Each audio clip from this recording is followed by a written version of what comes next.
পাণ্ডবেশ্বর বিধানসভা দুর্গাপুর ফরিদপুর ব্লকের বেড়াগ্রাম অঞ্চলের নিউপিট এলাকায় দুটি ইসিএল কোয়ার্টারে ভয়াবহ আগুন লেগেছে। এই ঘটনায় দমকলের একটি ইঞ্জিন এসে ঘটনাস্থলে উপস্থিত হয়েছে।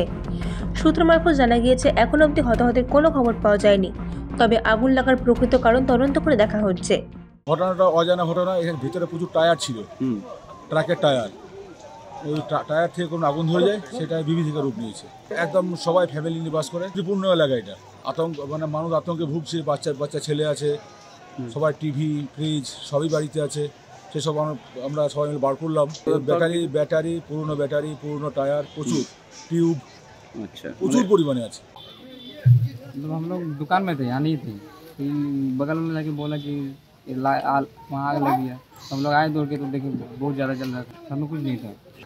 इससे बड़ा हम लोग को नहीं मालूम, हम लोग तो दुकान में थे ना, हम लोग फैक्ट्री पे भेजने वाले थे। हाँ मतलब उस साइड में थोड़ा बहुत था, ज़्यादातर इधर गोविंद का नाम था। পাণ্ডবেশ্বর থেকে নিজস্ব প্রতিনিধির রিপোর্ট, ANM নিউজ। আরও খবরের আপডেট পেতে সাবস্ক্রাইব করুন আমাদের ইউটিউব চ্যানেলটি আর বেল আইকনে ক্লিক করুন নোটিফিকেশনস পেতে।